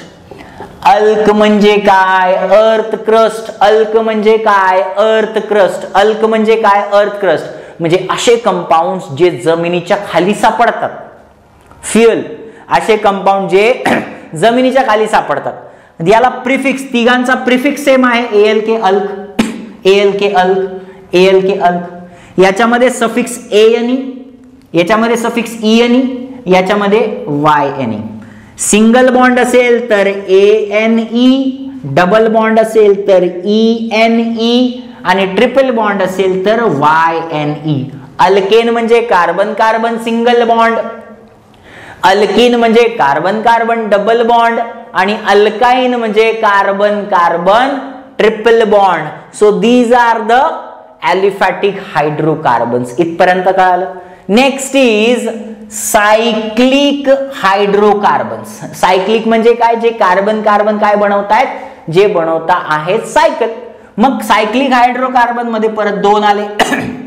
तुम्ही सोबत तुमची नोटबुक ठेवा. ऑर्गॅनिक केमिस्ट्री हा प्रॅक्टिसचा पार्ट आहे. फक्त बघून ऑर्गॅनिक केमिस्ट्री होत नाही. जसं लेक्चर चालू आहे तसं तसे तुम्ही नोट्स काढत चला, तसं तसं तुम्ही लिहित चला. सायक्लिक हायड्रोकार्बन मध्ये पहिलं काय आलं? अलिसायक्लिक हायड्रोकार्बन्स. अलिसायक्लिक हायड्रोकार्बन्स. आणि दुसरं आलं एरोमॅटिक हायड्रोकार्बन्स. अलिसायक्लिक हायड्रोकार्बन्स आणि एरोमॅटिक हायड्रोकार्बन्स. अलिसायक्लिक हायड्रोकार्बन्स आणि एरोमॅटिक हायड्रोकार्बन्स. अलिसायक्लिक आणि एरोमॅटिक दोघांमध्ये सायकल फॉर्म होणार आहे. दोघांमध्ये सायकल फॉर्म होणार आहे. एक्झाम्पल देतो बघा. कार्बन कार्बन कार्बन कार्बन, तीन सायकल, तीन कार्बनची चेन बनली, पण ती सायक्लिक आहे, पण त्याच्यामध्ये सिंगल बॉन्ड आहे. किंवा कार्बन कार्बन डबल बॉन्ड किंवा कार्बन कार्बन ट्रिपल बॉन्ड. म्हणजे असे कंपाऊंड्स, असे हायड्रोकार्बन ज्याच्यामध्ये कार्बनची सायकल तर बनते, पण एक, दोन किंवा मॅक्स टू मॅक्स तीन डबल बॉन्ड किंवा ट्रिपल बॉन्ड असेल आणि ते कशामध्ये असायला हवे? सायकल मध्ये असायला हवे. त्याला आपण म्हणणार अलिसायक्लिक हायड्रोकार्बन्स. घाबरू नका, याचे एक्झाम्पल घेईल तेव्हा अजून व्यवस्थित कळेल. अलिसायक्लिक म्हणजे त्याच्यामध्ये कार्बनची सायकल आहे प्लस त्याच्यामध्ये एक, दोन, तीन काय असायला हवे? त्याच्यामध्ये असायला हवे डबल बॉन्ड किंवा ट्रिपल बॉन्ड. सिंगल बॉन्ड असेल तरी चालतंय, डबल बॉन्ड, ट्रिपल बॉन्ड सांगतो. मग त्याचे एक्झाम्पल्स काय आले? त्याचे परत दोन पार्ट आले. एक झाला सॅच्युरेटेड अलिसायक्लिक हायड्रोकार्बन, एक झाला सॅच्युरेटेड अलिसायक्लिक हायड्रोकार्बन आणि दुसरा झाला अनसॅच्युरेटेड अलिसायक्लिक हायड्रोकार्बन. मग याचं पण एक्झाम्पल कोण आलं? सायक्लोअल्केन्स. याचं एक्झाम्पल आलं सायक्लोअल्कीन्स आणि याचं एक्झाम्पल आलं सायक्लोअल्काइन्स. म्हणजे काय? सॅच्युरेटेड म्हणजे याच्यात सायकल आहे कार्बनची, 3 कार्बनची, 4 कार्बनची, 5 कार्बनची, पण त्यांच्या कार्बन कार्बन मध्ये काय आहे? सिंगल बॉन्ड, म्हणून त्याला काय म्हणणार? सायक्लोअल्केन्स. अनसॅच्युरेटेड मध्ये कार्बनची चेन आहे, 3, 4 कार्बन, 5 कार्बन, 6 कार्बन, पण त्याच्यामध्ये डबल बॉन्ड आहे, म्हणून त्याला काय म्हणणार? सायक्लोअल्कीन्स. याच्यामध्ये पण सायक्लोअल्काइन्स मध्ये काय 3, 4, 5 कार्बनची सायकल आहे, पण त्याच्यामध्ये डबल बॉन्ड नाही, तर काय प्रेझेंट आहे? ट्रिपल बॉन्ड, म्हणून त्याला म्हणणार सायक्लोअल्काइन्स. इथपर्यंत कळतंय? व्यवस्थित कळतंय? क्वालिटी मध्ये कळतंय? काही डाऊट असेल तर नक्की कमेंट मध्ये सांगा. बाकी तुम्ही याचा स्क्रीनशॉट काढू शकताय. पुढे जाऊया. इथपर्यंत झालंय. बरं, आता लास्ट टॉपिक याच्यातला काय? एरोमॅटिक हायड्रोकार्बन्स. एरोमॅटिक हे झालं असेल. एरोमॅटिक हायड्रोकार्बन्स मी इथे रब करतो आणि सांगतो. एरोमॅटिक हायड्रोकार्बन्स. एरोमा याचा अर्थ काय आहे? एरोमा म्हणजे प्लीझंट स्मेल. एरोमा म्हणजे प्लीझंट स्मेल. एरोमा म्हणजे प्लीझंट स्मेल. एरोमा म्हणजे प्लीझंट स्मेल, ज्याला एक विशिष्ट प्रकारचा सुगंध येतो. माती, पहिला पाऊस जेव्हा पडतो तेव्हा मातीचा एक सुगंध येतो. मला कमेंट मध्ये नक्की सांगा नेमकं काय होतं जेव्हा मातीमध्ये एक बॅक्टेरिया असतो. उन्हाळा येतो, मातीमध्ये बॅक्टेरिया असतात. ते 3 महिने त्या बॅक्टेरियाला काही खायला मिळणार नाही, म्हणून तो स्वतःच्या आजूबाजूला एक शेल बनवतो. काय बनवतो? शेल बनवतो. आणि ती शेल पहिला पाऊस पडल्यानंतर जेव्हा ती शेल बस्ट होते त्याच्यामध्ये एक एरोमॅटिक कंपाऊंड असतो. आणि त्या ॲरोमॅटिक कंपाऊंडचा आपल्याला तो एक सुगंध येतो. मला त्या बॅक्टेरियाचं नाव सांगायचं आणि जो सुगंध येतो त्या कंपाऊंडचं कमेंट सेक्शन मध्ये नाव सांगायचं. सो ॲरोमा म्हणजे काय? Pleasant smell. पण ही खूप जुनी डेफिनेशन आहे. असं म्हणतात की ज्याला एक सुगंध किंवा विशिष्ट प्रकारचा वास असेल त्याला ॲरोमॅटिक कंपाऊंड्स म्हणायचं. असं नाहीये. असे भरपूर कंपाऊंड्स आहेत जे ॲरोमॅटिक आहेत पण त्याला प्लीझंट स्मेल नाहीयेत, आणि असे भरपूर कंपाऊंड आहे ज्याला प्लीझंट स्मेल आहे पण ते ॲरोमॅटिक कंपाऊंड नाही. For example ammonia. अमोनियाला स्मेल आहे पण it is not an aromatic compound. मग ॲरोमॅटिक कंपाऊंड म्हणजे काय? ॲरोमॅटिक कंपाऊंड म्हणजे काय? हॅव्हिंग बेन्झीन रिंग, ज्याच्यामध्ये कमीत कमी एक तरी बेन्झीन रिंग असायला हवी. एक तरी बेन्झीन रिंग असायला हवी. 2 चालतील, 3 चालतील, 4 चालतील, पण कमीत कमी एक बेन्झीन रिंग असायला हवी. त्याला आपण म्हणतो ॲरोमॅटिक हायड्रोकार्बन्स. मग ॲरोमॅटिक मध्ये परत 2 पार्ट आले. एक आला दॅट इज बेन्झेनॉइड आणि एक आला दॅट इज नॉन बेन्झेनॉइड. एक आला बेन्झेनॉइड आणि एक आला नॉन बेन्झेनॉइड. एक आला बेन्झेनॉइड आणि एक आला नॉन बेन्झेनॉइड. बेन्झेनॉइड म्हणजे ज्याच्यामध्ये बेन्झीन रिंग आहे, म्हणजे ज्याच्यामध्ये C6H6 आहे, ज्याच्यामध्ये C6H6 आहे, ज्याच्यामध्ये C6H6 आहे, बेन्झीन रिंग आहे, त्यांना आपण म्हणणार बेन्झेनॉइड ॲरोमॅटिक हायड्रोकार्बन्स. नॉन बेन्झेनॉइड म्हणजे काय? त्यांच्यामध्ये 6 कार्बनची चेन नाहीये, 5 कार्बनची चेन आहे. त्याचं एक्झाम्पल आहे पायरिडीन. त्याचं एक्झाम्पल आहे पायरिडीन. घाबरू नका, डिटेल मध्ये घेणार आहे, टेन्शन घ्यायचं नाही. अजून एक गोष्ट लक्षात घ्या. आता तुम्ही म्हणाल सर याच्यामध्ये आणि याच्यामध्ये काय फरक आहे? फरक आहे याच्यामध्ये आणि याच्यामध्ये काय फरक आहे? तर याच्यामध्ये डबल बॉन्ड 1, 2, 3 असू शकतात, ट्रिपल बॉन्ड 1, 2, 3 असू शकतात, पण बेन्झीन ॲरोमॅटिक मध्ये alternate double bond, single bond, double bond, single bond, double bond. Aromatic कशाला म्हणायचं? ज्याच्यामध्ये alternate double bond, single bond, double bond, single bond, double bond असणार, त्यालाच आपण म्हणणार aromatic hydrocarbons. So this was the family of hydrocarbons. Hydrocarbons मध्ये 2 part आले. Aliphatic, त्यालाच आपण म्हणतो असायक्लिक आणि सायक्लिक हायड्रोकार्बन्स. दुसरं ॲलिफॅटिक मध्ये आलं सॅच्युरेटेड आणि अनसॅच्युरेटेड. सॅच्युरेटेड म्हणजे कार्बन कार्बन सिंगल बॉन्ड आणि कार्बन कार्बन डबल बॉन्ड किंवा ट्रिपल बॉन्ड. याचं एक्झाम्पल आहे अल्केन्स, याचं एक्झाम्पल आहे डबल बॉन्डचं अल्किन्स, याचं एक्झाम्पल आहे ट्रिपल बॉन्डचं अल्काइन्स. अलिसायक्लिक मध्ये परत 2 आले, सॅच्युरेटेड अलिसायक्लिक आणि अनसॅच्युरेटेड अलिसायक्लिक. सॅच्युरेटेड अलिसायक्लिक मध्ये एक्झाम्पल आलं सायक्लो अल्केन्स. अनसॅच्युरेटेड मध्ये डबल बॉन्ड असेल तर सायक्लो अल्किन्स, ट्रिपल बॉन्ड असेल तर सायक्लो अल्काइन्स. मग ॲरोमॅटिक मध्ये परत कोण आलं? ॲरोमॅटिक म्हणजे मिनिमम बेन्झीन रिंग असायला हवी किंवा प्लीझंट स्मेल असायला हवा. त्याच्यात 2 पार्ट आले, बेन्झेनॉइड ॲरोमॅटिक आणि नॉन बेन्झेनॉइड.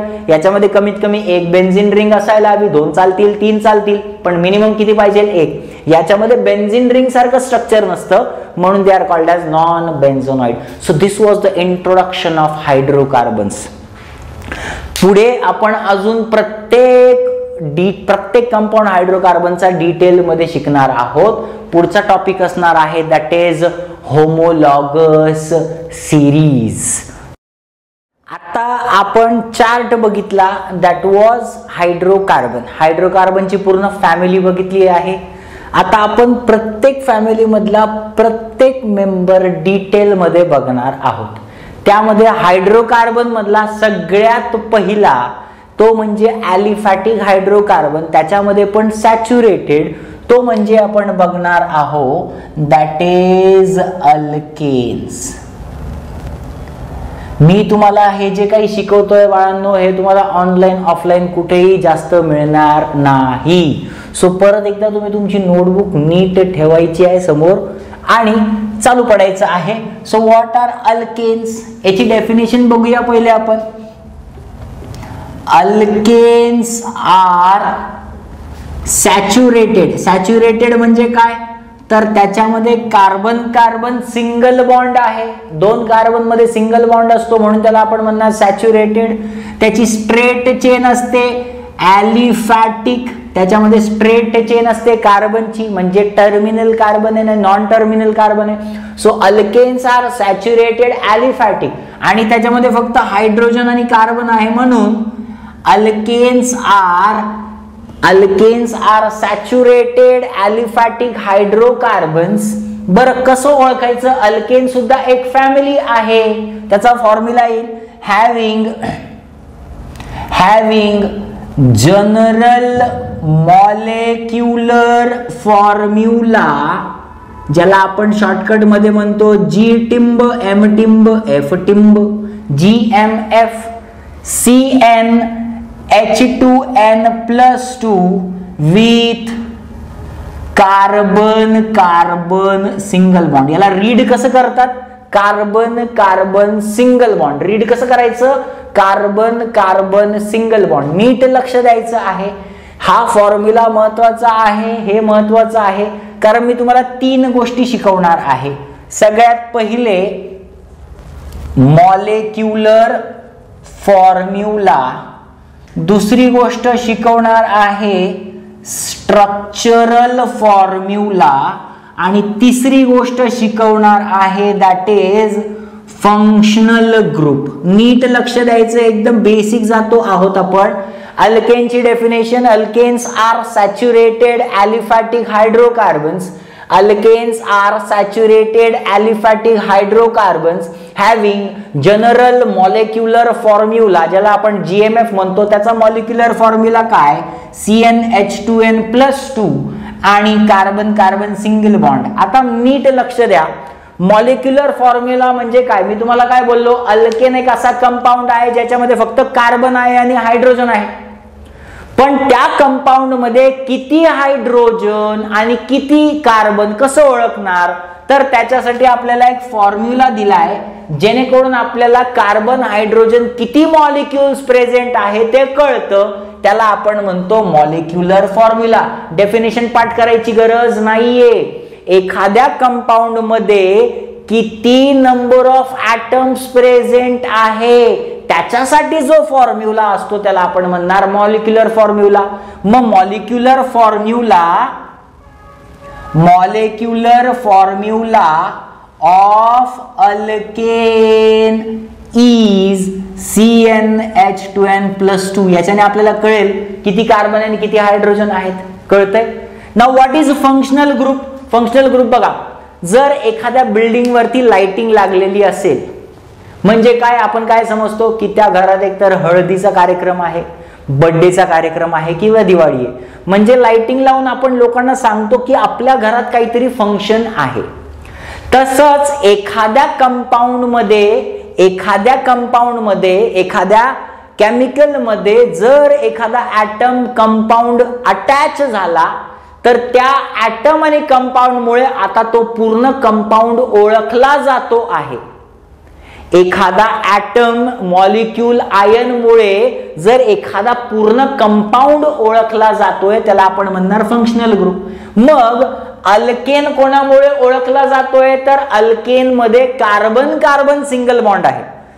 अल्केन मध्ये कार्बन कार्बन काय आहे, सिंगल बॉन्ड आहे, म्हणजे कार्बन कार्बन सिंगल बॉन्ड अल्केनचा काय झाला, फंक्शनल ग्रुप झाला. काय झाला, फंक्शनल ग्रुप झाला. मग अल्केन मध्ये किती मेंबर्स आहेत, अल्केन मध्ये किती मेंबर्स आहे हे आपल्याला जर माहिती करायचं असेल तर त्याच्यासाठी आपण फॉर्म्युला पुट करणार CnH2n+2. CnH2n+2. n म्हणजे काय, n could be 1 2 3 4 dash dash dash dash, म्हणजे आपण n ची व्हॅल्यू पुट करायची. आता जर मी n = 1 घेतला म्हणजे तो काय बनेल, C1H21+2, म्हणजे आन्सर काय आलं, CH4.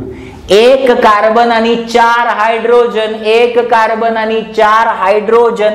तसंच 1 2 3 असं पुट करत गेलो तर आपल्याला काय मिळतं, 1 2 आणि 3 पुट करत गेलो तर आपल्याला काय मिळतं बघा.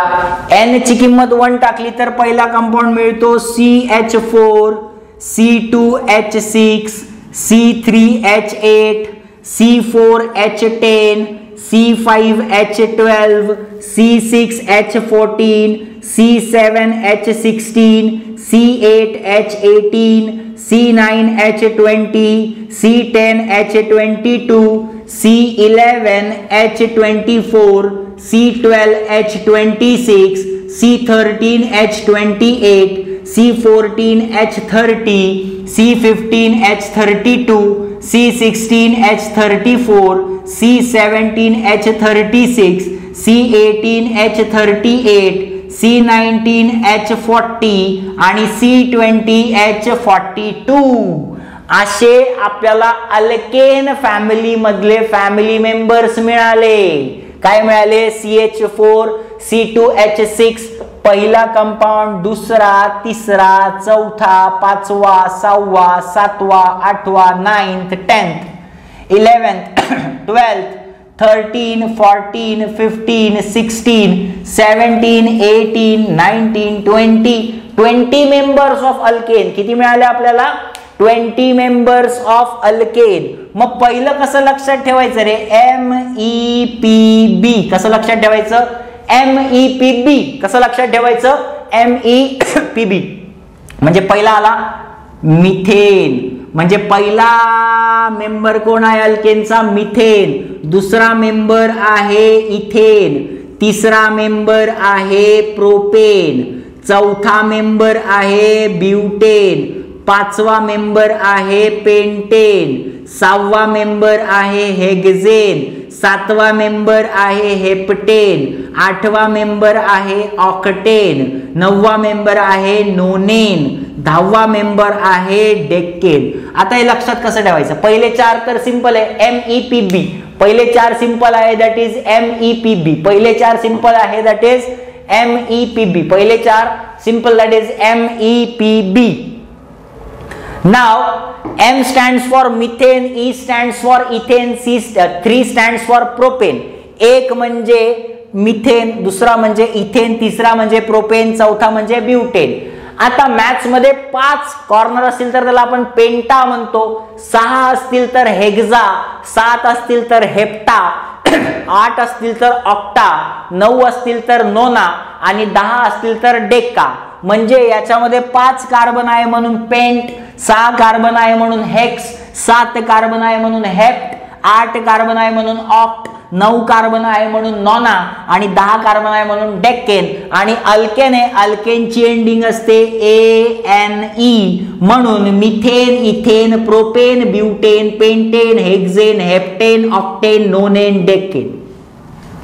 11 पासून जर बघितलं तर पहिल्याचं नाव आहे अनडेकेन. अनडेकेन नंतर डोडेकेन. डोडेकेन नंतर ट्रायडेकेन. ट्रायडेकेन नंतर टेट्राडेकेन. टेट्राडेकेन नंतर पेंटाडेकेन. पेंटाडेकेन नंतर हेक्साडेकेन. हेक्साडेकेन नंतर हेप्टाडेकेन. हेप्टाडेकेन नंतर ऑक्टाडेकेन. ऑक्टाडेकेन नंतर नॉनाडेकेन आणि त्याच्यानंतर येतं icosane. So these are the 20 members of alkane. These are the 20 members of alkane. आता जर तुम्हाला विचारलं मिथेन, मिथेन हा एक कंपाऊंड आहे म्हणजे त्याच्यामध्ये कार्बन आणि हायड्रोजन आहे. पण मॉलिक्युलर फॉर्म्युलामुळे मला काय कळालं, त्याच्यामुळे मला कळालं की मिथेन मध्ये 1 कार्बन आहे आणि 4 हायड्रोजन आहे. या फॉर्म्युलामुळे मला कळालं इथेन मध्ये 2 कार्बन आणि 6 हायड्रोजन आहे. या फॉर्म्युलामुळे मला कळालं याच्यामध्ये 3 कार्बन आणि 8 हायड्रोजन आहे. म्हणजे असा फॉर्म्युला जो आपल्याला सांगतो की प्रत्येक कंपाऊंड मध्ये किती मॉलिक्यूल असायला पाहिजे, त्याला आपण म्हणतो मॉलिक्युलर फॉर्म्युला. बाळांनो, याच्यामध्ये तुम्हाला एक डिफरन्स दिसतोय का, प्रत्येक कंपाऊंड त्याच्या दुसऱ्या कंपाऊंड पासून एक कार्बननी वाढत चाललाय. म्हणजे प्रत्येकामध्ये 1 कार्बनचा डिफरन्स आहे. एक कार्बनचा डिफरन्स आहे आणि प्रत्येकामध्ये 2-2 हायड्रोजन वाढत चाललाय, म्हणजे there is a difference of CH2. There is a difference of CH2. बाळांनो, CH2 ला काय म्हणतात माहितीये? CH2 ला म्हणतात मिथिलीन. CH2 ला म्हणतात मिथिलीन. म्हणजे प्रत्येक मेंबर एकमेकांपासून CH2 नी डिफर करतोय. कशाने डिफर करतोय? CH2 नी डिफर करतोय आणि एक 20 मेंबर्सची सिरीज बनवतोय. 20 मेंबर्सची सिरीज बनवतोय, पण प्रत्येकामध्ये कार्बन आणि प्रत्येकामध्ये हायड्रोजन आहे, म्हणजे ते सेम आहे. सेम म्हणजे होमो. सेम म्हणजे होमो, पण प्रत्येकामध्ये एक युनिट डिफर करतोय, म्हणजे तो लोगस. म्हणजे याला आपण काय म्हणणार बाळांनो? This is called as homologous series. याला काय म्हणणार आपण? Homologous series. अल्केनची होमोलॉगस सिरीज. होमो म्हणजे सेम, कार्बन सगळ्यांमध्ये आहे, हायड्रोजन सगळ्यांमध्ये आहे, पण प्रत्येक मेंबर CH2 नी डिफर करतोय, लोगस, आणि तो एक सिरीज बनवतोय. अशाला आपण म्हणतो homologous series. So this is the homologous series of alkane. आणि हे जे आहे CH4C2H6, this is the formula for methane, this is the formula for ethane, this is the formula for propane, this is the formula for butane. But म्हणजे 4, paint म्हणजे 5, hex म्हणजे 6, hept म्हणजे 7, oct म्हणजे 8, नोना म्हणजे 9, डेका म्हणजे 10. अनडेकेन, dodecane, ट्रायडेकेन, टेट्राडेकेन, पेंटाडेकेन, हेक्साडेकेन, हेप्टाडेकेन, octadecane, nonadecane आणि आयकोसेन. So these are the members of alkanes. हे होतं तुमचं मॉलिक्युलर फॉर्म्युला. आता आपण बघणार आहोत स्ट्रक्चरल फॉर्म्युला. ना व्हॉट इज स्ट्रक्चरल फॉर्म्युला? याच्याने तुम्हाला काय कळालं? मिथेन मध्ये कार्बन आहे 1 आणि हायड्रोजन आहे 4. कार्बन आहे 1 आणि हायड्रोजन आहे 4, पण त्यांची अरेंजमेंट कशी आहे ते सांगतोय का? नाही. इथेन मध्ये कार्बन आहे 2, हायड्रोजन आहे 6, पण त्याची अरेंजमेंट कळतीये का? नाही. मग what is structural formula? The formula which describes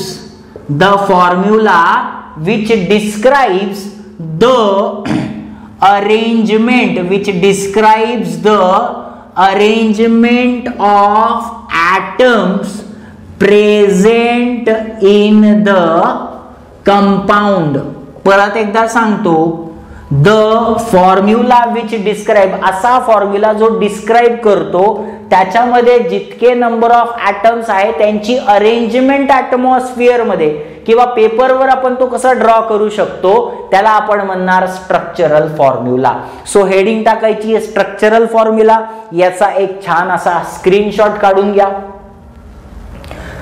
okay, मग पुढे आता आपण बघणार स्ट्रक्चरल फॉर्म्युला. तुम्हाला डेफिनेशन कळाली अल्केन म्हणजे काय? Alkanes are aliphatic saturated hydrocarbons having general molecular formula CnH2n+2 with carbon carbon single bond. मग सगळ्यात पहिले आपण काय बघणार आहोत? Structural formula of alkane. Structural किंवा आपण त्याला काय म्हणणार? हेडिंग लावायची आहे complex structure of alkane. Complex structure of alkane. मित्रांनो 3 कलरचे पेन वापरले तर अजून चांगलं असेल. अल्केनचा GMF काय असतो? GMF असतो CnH2n+2 where n is equals to 1 2 3 4 किती पण असू शकतात. n म्हणजे काय? Number of atoms. GF, इथे GF म्हणजे गर्लफ्रेंड नाही, लगेच तुमच्या तोंडाला पाणी सुटेल. GF म्हणजे जनरल फॉर्म्युला. GF म्हणजे general formula, that is R-H. Now what is general formula? एखाद्या कंपाऊंडला आपण एका सिम्बॉलने डिनोट करतो. जसं कॅल्शियमला आपण डिनोट करतो Ca, सोडियमला आपण डिनोट करतो Na, तसंच अल्केनला आपण एका सिम्बॉलने डिनोट करतो, दॅट इज R-H. अल्केनला आपण डिनोट करतो R-H. सो अल्केनचा GMF general molecular formula CnH2n+2. अल्केनची गर्लफ्रेंड अल्केनचा जनरल फॉर्म्युला R-H आणि अल्केनचा FG म्हणजे फंक्शनल ग्रुप. FG म्हणजे फंक्शनल ग्रुप. अल्केन कोणामुळे ओळखला जातो तर त्याच्यामध्ये कार्बन कार्बन सिंगल बॉन्ड आहे. त्याच्यामध्ये काय आहे? कार्बन कार्बन सिंगल बॉन्ड आहे. बाळांनो पहिला कंपाऊंड काय बोललो मी तुम्हाला? मिथेन. मिथेन मध्ये किती कार्बन असतात? 1. मी तुम्हाला आधीच सांगितलंय कार्बनचा ॲटॉमिक नंबर 6, त्याचं इलेक्ट्रॉनिक कॉन्फिगरेशन 2,4 म्हणजे आउटर मोस्ट शेल मध्ये 4 इलेक्ट्रॉन्स आहेत, 6 प्रोटॉन्स 6 न्यूट्रॉन्स. पहिल्या याच्यामध्ये 2 आणि दुसऱ्या याच्यामध्ये 1 2 3 4 म्हणजे 8 कंप्लीट करायला 4 इलेक्ट्रॉन लागतायत. मग तो त्याची व्हॅलेन्सी कशी दाखवणार? 1 2 3 4. याला म्हणायचं, याला काय म्हणतो आपण? This is called as carbon skeleton. काय म्हणतो याला आपण? Carbon skeleton. एका कार्बनची व्हॅलेन्सी 4 असते. मी आधी पण सांगितले प्रॉपर्टीज ऑफ कार्बन मध्ये, that is carbon is tetravalent. Carbon is tetravalent. Carbon कसा असतो?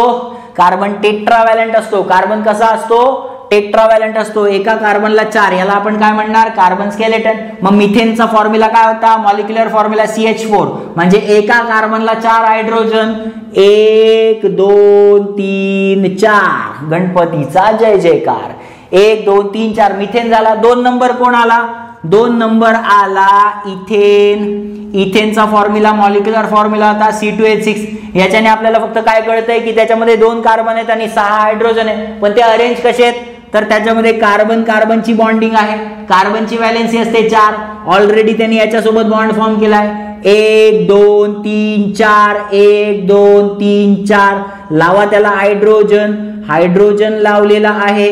मला सांगा 2 कार्बन आणि 6 हायड्रोजन आहे. म्हणजे याच्याने आपल्याला अरेंजमेंट कशी कळते की ह्या कार्बनला 3 हायड्रोजन आणि ह्या कार्बनला 3 हायड्रोजन. सेम 3 नंबर जर काढलं तर 3 नंबर काय येणार? प्रोपेन. प्रोपेन मध्ये 1 2 3 C3H8 म्हणजे 3 कार्बन आहे आणि 8 हायड्रोजन आहे. कार्बन या कार्बनने ऑलरेडी एक बॉन्ड फॉर्म केलाय. कार्बनची व्हॅलेन्सी 4. 1 2 3 4. इथे ऑलरेडी 1 2 3 4 1 2 3 4. याला म्हणणार कार्बन स्केलेटन. प्रत्येक बॉन्डला एक हायड्रोजन लावायचा. झालं. याच्याने आपल्याला स्ट्रक्चरल फॉर्म्युलाने आपल्याला काय कळतंय? अरेंजमेंट कळते की बाबा या कार्बनला 3 हायड्रोजन आहेत, या कार्बनला 2 हायड्रोजन आहेत, या कार्बनला 3 हायड्रोजन आहे. So this is the structural formula of methane. This is the structural formula of ethane. This is the structural formula of propane. कळालं असेल तर एक छान सुंदर स्क्रीनशॉट काढून घ्यायचा आहे. पुढचं स्ट्रक्चर आपण दाखवतोय दॅट इज ब्युटेन. पुढचं स्ट्रक्चर आपण दाखवतोय ब्युटेन. मिथेन झाला, इथेन झाला, प्रोपेन झाला. 4 नंबर कोण येतं? 4 नंबर येतो ब्युटेन. 4 नंबर येतो ब्युटेन. सो ब्युटेनचा फॉर्म्युला आहे, ब्युटेनचा फॉर्म्युला आहे C4H10. कार्बन 1 2 3 4. कार्बनची व्हॅलेन्सी 4. 1 2 3 4 1 2 3 4 1 2 3 4 1 2 3 4. याला लावला hydrogen hydrogen hydrogen hydrogen hydrogen hydrogen hydrogen hydrogen hydrogen. आता 4 कार्बन, पण याच्याने आपल्याला अरेंजमेंट कशी कळाली? या कार्बनला 3च हायड्रोजन आहेत, या कार्बनला 2 हायड्रोजन आहेत, या कार्बनला 2 हायड्रोजन आहेत, या कार्बनला 2 हायड्रोजन आहेत. कळालं इथपर्यंत? This is called as structural formula of butane. जर पेंटेनचं काढायला गेलो तर सेम पेंटेनचं कसं येईल रे?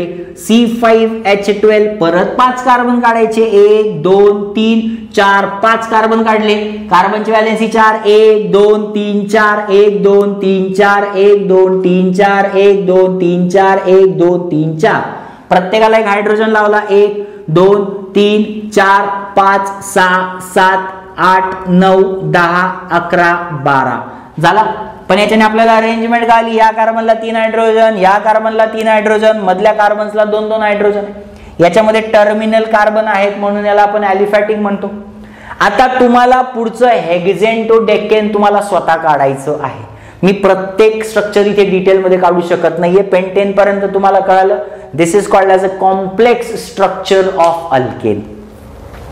खूप बेसिक शिकवतोय मला माहिती आहे, 10th स्टँडर्डला झालं पाहिजे, पण तरी असे बरेच स्टुडंट्स असतात ज्यांचे कॉन्सेप्ट क्लिअर नसतात, कारण ऑर्गॅनिक केमिस्ट्रीमध्ये कॉन्सेप्ट क्लिअर असणं गरजेचं आहे. नेक्स्ट टॉपिक आपण बघणार आहोत, that is condensed formula of alkane. That is condensed formula of alkane. Screenshot काढून घ्यायचा असेल तर काढून घ्या. नेक्स्ट टॉपिक असणार आहे that is condensed formula of alkane. Condensed formula of alkane heading लावायची आहे, that is condensed formula. Condensed formula of alkane. Condensed formula of alkane. Condensed formula of alkane. Condensed formula of alkane. पुन्हा एकदा GMF काय येईल त्याचा बाळांनो? GMF येईल CnH2n+2. GF त्याचा येईल R-H. फंक्शनल ग्रुप येणार आहे कार्बन कार्बन सिंगल बॉन्ड. इथपर्यंत कळालं. Condense formula. आता आपण मिथेनचा पहिले काय बघितला होता? मिथेनचा बघितला होता एका कार्बनला 4 हायड्रोजन. मला सांगा टाइम कन्झ्युमिंग आहे, प्रत्येक वेळेस आपण कॉम्पॅक्ट कॉम्प्लेक्स स्ट्रक्चर काढू शकतो का? नाही. मग त्याला आपण काय करू? कंडेन्स. याच्यावरून आपल्याला या कार्बनला किती हायड्रोजन आहे? 4, म्हणजे याचा फॉर्म्युला झाला CH4. 2 नंबर कोण होता? इथेन. इथेनचा मॉलिक्युलर फॉर्म्युला आहे C2H6. इथेनचा काय आहे? C2H6. मिथेनचा होता CH4. म्हणजे किती कार्बन आहेत? 2. 1 2 3 4 1 2 3 4. हायड्रोजन लावला, हायड्रोजन लावला, हायड्रोजन लावला, हायड्रोजन लावला, हायड्रोजन लावला. आता प्रत्येक वेळेस असं स्ट्रक्चर काढणं इझी आहे? नाही, कॉम्प्लिकेटेड, टाइम कन्झ्युमिंग आहे. मग लक्ष काय द्यायचं? या कार्बनवर फोकस करा. या कार्बनकडे किती हायड्रोजन आहे? 1 2 3. फक्त या कार्बनकडे किती आहेत? 1 2 3. मग काय झाला? CH3. या कार्बनकडे किती हायड्रोजन आहे? 1 2 3. मग हा काय झाला? CH3. पण या कार्बन कार्बन मध्ये बॉन्ड आहे की नाही? मग हा काय झाला? CH3- CH3. मग याच्यानुसार जर तुम्ही नीट बघितलं तर कंडेन्स्ड फॉर्म्युला कसा बनणार आहे? कंडेन्स्ड फॉर्म्युला कसा बनणार आहे?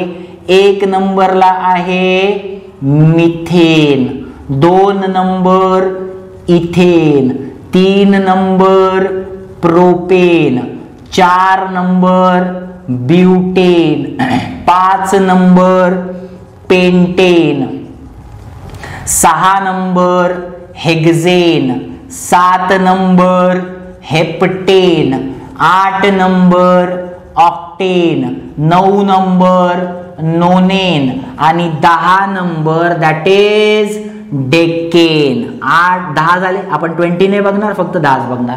मग मिथेनचं काय आलं? जर तुम्ही कॉम्प्लेक्स स्ट्रक्चर बघितलं तर त्याच्यानुसार हा झाला CH4, याचा झाला CH3- CH3, याचा झाला CH3- CH2- CH3, याचा झाला CH3- CH2- CH2- CH3, याच्यानंतर CH3 CH2 CH2 CH2 CH3, नंतर झाला 1 2 3 4 5 6 कार्बन आहेत. CH3 CH2 CH2 CH2 CH2 CH3.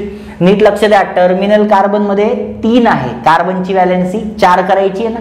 Terminal carbon CH3 CH3 CH3 CH3. Non terminal carbon CH2 CH2. एक CH2 वाढत जातोय की नाही, म्हणजे युनिट रिपीट होत आहे, म्हणून त्याला आपण काय म्हणतो? Homologous series. मग याचा हेप्टेन म्हणजे 7. मग 1 2 3 4 5 6 7. ऑक्टेनचं काय येईल? 1 2 3 4 5 6 7 8. नोनेनचं काय येईल? 1 2 3 4 5 6 7 8 9. डेकेनचं काय येईल? 1 2 3 4 5 6 7 8, 9 आणि 10. These are the condensed formula of alkane. These are the condensed formula of alkane. These are the condensed formula of alkane. इथपर्यंत कळालं. आता इथेन, मिथेन, इथेन, प्रोपेन पर्यंत तर ठीक आहे, पण इथून पुढे हे काढणं पण काय आहे, दिस इज ऑल्सो हेक्टिक वर्क, म्हणजे खूप अवघड जाणार आहे. याला आपण सोपं करूया. कसं? मग हेडिंग लावायची मोर कंडेन्स्ड फॉर्म्युला. मोर कंडेन्स्ड फॉर्म्युला. बरं, हा CH4 सोपं आहे, याला लिहिलं सोपं आहे, एकदाच लिहिलं काय झालं CH4. याचं पण सोपं आहे CH3-CH3, एवढं काय अवघड नाहीये. CH3 CH2 CH3, methane CH4, ethane CH3-CH3 आणि प्रोपेन CH3 CH2 CH3. पण मला सांगा ब्युटेन पासून CH2 रिपीट झालाय की नाही? ब्युटेन पासून CH2 काय झालाय? रिपीट झालाय. मग मी इथं काय लिहिणार CH3. पण CH2 किती वेळेस रे? 2 वेळेस. मग मी काय करतो, एकदाच लिहितो CH2. पण किती वेळेस रिपीट झालाय? 2 वेळेस. याच्या पायाशी लिहायचं ट्वाइस. आणि पुढे काय लिहिणार CH3. मग मला सांगा 2 वेळेस CH2 लिहायची गरज आहे का? नाही, आपण त्याला अजून कंडेन्स केलं. आता मला सांगा पेंटेन मध्ये CH3 आहे, पण CH2 3 वेळेस रिपीट झालाय. किती वेळेस रिपीट झालाय? 3 वेळेस.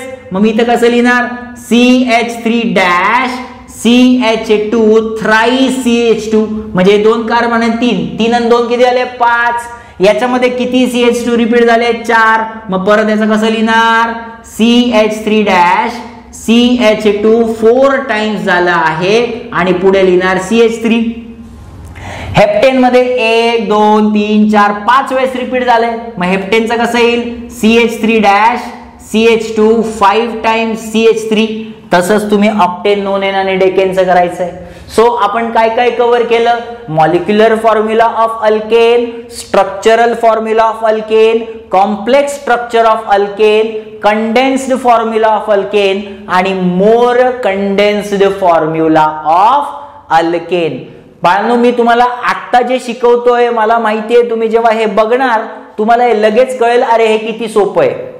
बट ऑर्गॅनिक केमिस्ट्री आम्ही परत एकदा सांगतो आहे, माझ्या ऑफलाईन लेक्चर मध्ये सुद्धा मी सांगतो, मुलांना मी हे 100-150 टाइम्स लिहायला देतो. ऑर्गॅनिक केमिस्ट्री डोक्यापेक्षा हातात जितका चांगला बसेल तेवढं चांगलं. ऑर्गॅनिक केमिस्ट्रीमध्ये जसं मॅथ्स आहे तसंच ऑर्गॅनिक केमिस्ट्रीची जितकी प्रॅक्टिस करणार ऑर्गॅनिक केमिस्ट्री तेवढं सोपं जातं. तुम्हाला वाटत असेल की बघितल्या हे सोपं आहे, 2 दिवसांनी विसरून जाणार. म्हणून तुम्हाला मी जे काही सांगतो आहे ते तुम्हाला वारंवार प्रॅक्टिस करणं गरजेचं आहे. जितकी प्रॅक्टिस करणार तेवढं ऑर्गॅनिक केमिस्ट्री तुम्हाला सोपं जाणार आहे. समजलं असेल तर स्क्रीनशॉट काढा. पुढे आपण बघणार आहोत, आता याच पुढे आपण बघणार आहोत इलेक्ट्रॉन डॉट फॉर्म्युला. काय बघणार आहोत? Electron dot formula.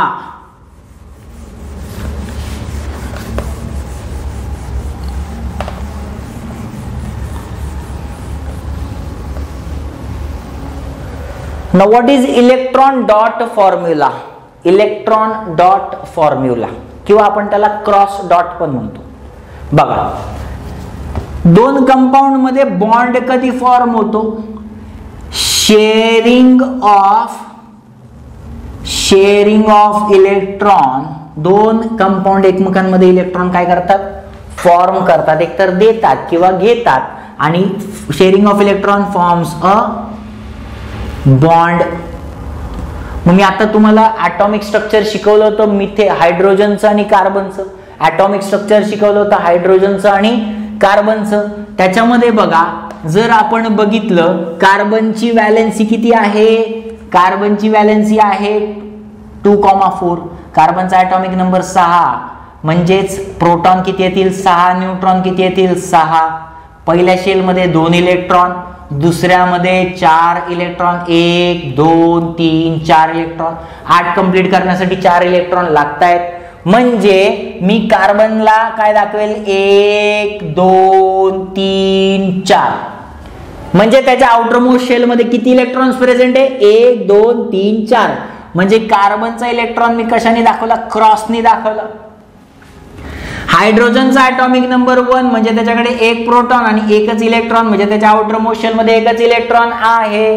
त्या हायड्रोजनचा सिम्बॉल आपण कशाने दाखवला, डॉटने दाखवला. कशाने दाखवला, डॉटने दाखवला. मग कार्बनची व्हॅलेन्सी किती आहे, 4, म्हणजे त्याला 4 लागतायत.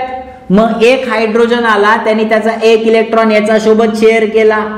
दुसरा हायड्रोजन आला, त्यांनी त्याचा इलेक्ट्रॉन याच्या सोबत शेअर केला. तिसरा आला, त्यांनी याच्या सोबत शेअर केला. चौथा आला, त्यांनी याच्या सोबत शेअर केला. मग मला सांगा, हायड्रोजनचा इलेक्ट्रॉन आणि कार्बनचा इलेक्ट्रॉन शेअरिंग ऑफ इलेक्ट्रॉन काय फॉर्म होतं, बॉन्ड. हायड्रोजनचा इलेक्ट्रॉन कार्बनचा इलेक्ट्रॉन शेअरिंग ऑफ इलेक्ट्रॉन काय फॉर्म होतं, बॉन्ड. कार्बनचा इलेक्ट्रॉन हायड्रोजनचा इलेक्ट्रॉन शेअरिंग ऑफ इलेक्ट्रॉन काय होतं, बॉन्ड. मग this is called as electronic dot structure. समजतं आहे का? समजत असेल तर नक्की कमेंट मध्ये सांगा. पुढे बघूया आपण.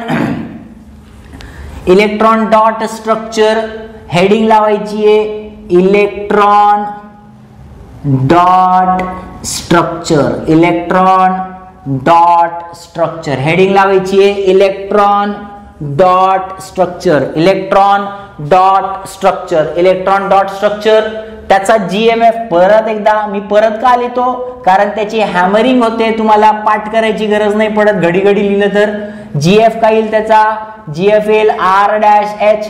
FG काय येणार आहे त्याचा, कार्बन कार्बन सिंगल बॉन्ड मुळे ओळखला जातोय. पहिला कंपाऊंड आहे दॅट इज मिथेन म्हणजे CH4. कार्बनची व्हॅलेन्सी किती, 4. मग कसं दाखवणार, 1 2 3 4. हायड्रोजनची व्हॅलेन्सी 1 म्हणजे त्याच्याकडे आपण डॉटने दाखवणार, हा हायड्रोजन, हा हायड्रोजन, हा हायड्रोजन, हा हायड्रोजन. हा झाला. This is the electronic structure of methane. 2 number आपण जर बघितलं, इथेन. इथेन कडे किती कार्बन आहे, 2. हायड्रोजन किती आहे, 6. चला कार्बन काढूया, 1 2 3 4. 4 इलेक्ट्रॉन या कार्बनचे, दुसऱ्याचे 1 2 3 4. बघा या कार्बन कार्बनने 2 इलेक्ट्रॉन शेअर केले, बॉन्ड फॉर्म केला. आता हे इलेक्ट्रॉन बॅलन्स आहेत का, नाही. एक हायड्रोजनचा इकडे, इकडे एक, इकडे एक, इकडे एक, इकडे एक, इकडे एक. Hydrogen hydrogen hydrogen hydrogen hydrogen. This is the electronic dot structure. 3 number जर बघितलं, 3 नंबर येतो प्रोपेन. प्रोपेनचा फॉर्म्युला आहे C3H8. 3 कार्बन, 1 2 3 4. कार्बनची व्हॅलेन्सी 4. परत 1 2 3 4. दुसऱ्या कार्बनची व्हॅलेन्सी 4. परत 1 2 3 4. या 2 कार्बननी इलेक्ट्रॉन शेअर केले, या 2 कार्बन इलेक्ट्रॉन शेअर केले.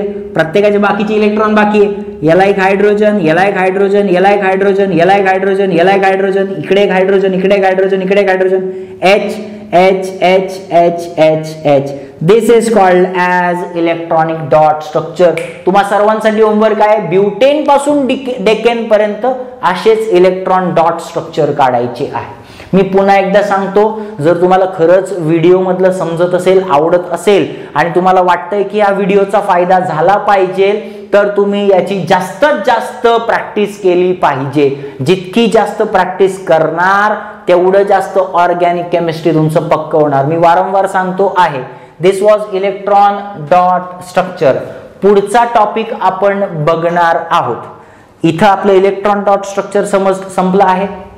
याच्यानंतर आपण बघणार आहोत होमोलॉगस सिरीजचं नॉमेनक्लेचर. या अल्केन मधले जे कंपाऊंड्स आहे यांचं नाव कसं पडलेलं आहे ते आपण बघणार आहोत.